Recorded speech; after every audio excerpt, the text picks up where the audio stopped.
Hi, everybody. So today we are going to look at a very interesting function in Excel. And this function is called CountIFS. And this is pretty interesting and very powerful function in Excel. Uh, primarily what it does is, first of all, let's understand this is just a count function which is enhanced for various conditions. And what you get as an output is always going to be a total count based on conditions. So, you can probably say that if I have so and so condition and so condition, what is the total count in this particular data with these conditions? How many records do I fetch? So this is a primary function of the counting function, and let us look at it with a sample set of data, and from that we will try to do a lot of different to and fro and experimentation on how we can use the counter function. Let's take an example of a stock price scenario where we can have the stock name, and let's say the quantity. Let's call it the price. Then we have the date and the quantity. So we have four columns here, and we'll just take some random 4-digit code for stocks without taking any stock names here. We just try to create a set of 10 stocks, and the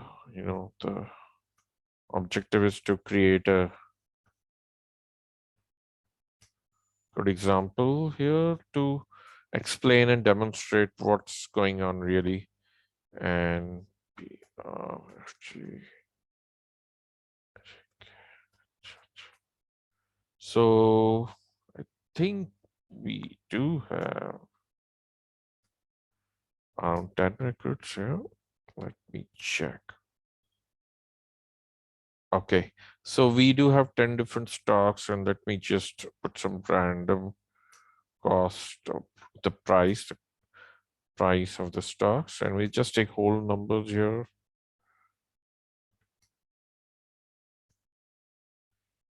And okay, dates, again, we take some random dates starting with 1st of Jan this year. Then I have 9th of May.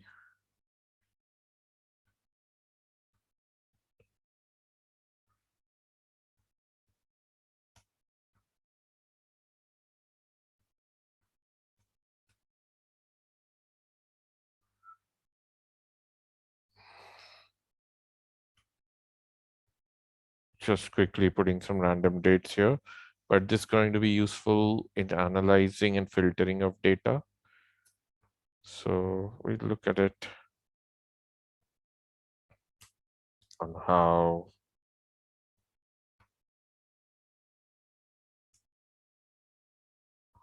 we can,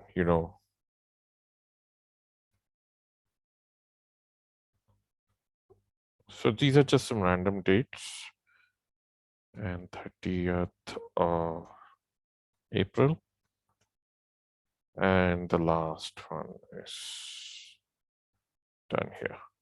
Let me look at the quantities. We purchased 100, 22, 55, 67, 76, 89, 1100, 11, 10, 25. So what we have now is the stock data ready with us, and we'll see how to use the count function to really make sense of this data.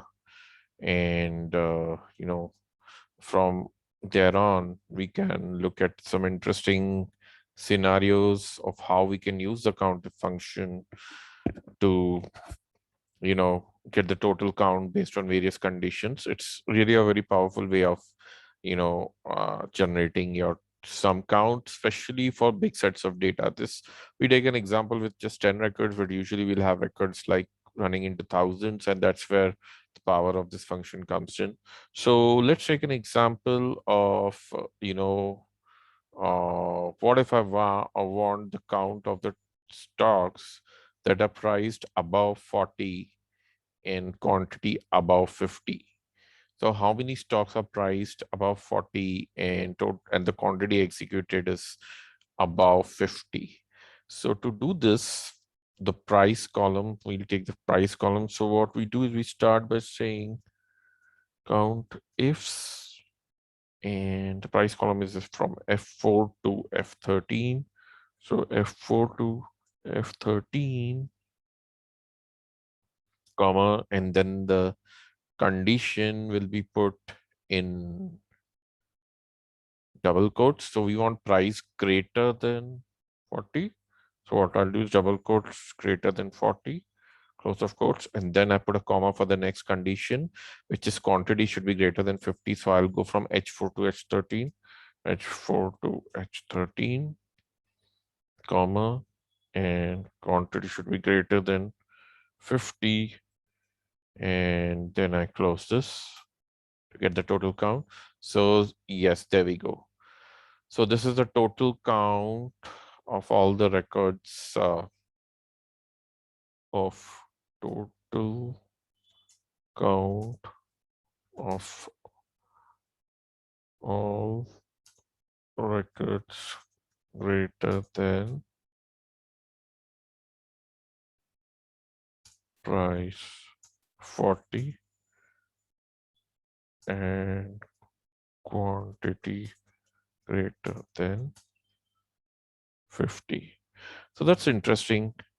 Let's take another example of count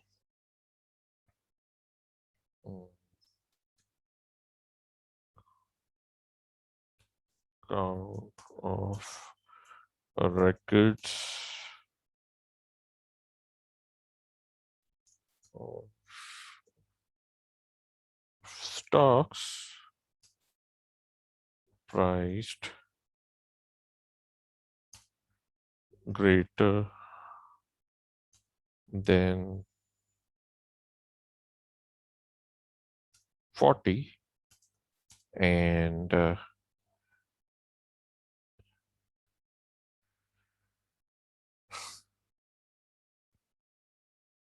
executed after 1st May. Okay, so this is very interesting. So what we are going to do is count this and cost greater than 40. So we'll say F4 to F14, 13, and greater than 40. And our next condition is related to the date. So G4 to G13. And after 1st of May, so greater than 01, 05, 2021 is what I'll do. And this is what I get. So count of stocks price greater than 40 executed after the 1st of May. And that's precisely what I do. And so this example shows us how we can use the Excel function with the date column and setting a date beyond a certain date and getting the total count. And what we do see is the total count of stocks which are priced greater than 40. There are a lot of stocks, so I think let me mark this out just to validate this example. So I do have stocks greater than 40, which are at least 7 of them, 6 of them, and then the price has to be greater than the date has to be, execution date has to be after 1st May. So that ways we get rid of the first one. Then this is after the 1st of May. This definitely is after the 1st of May. Again after 1st of May. Again after 1st of May. And this one doesn't qualify. So that there you go. That's how we get four records filtered out. And so I think these two examples are good enough to get you set on the CountIF function, which is quite a powerful function to filter out the total count of records. And I think that's all I have for today. Until next time, do subscribe to my channel. Bye bye.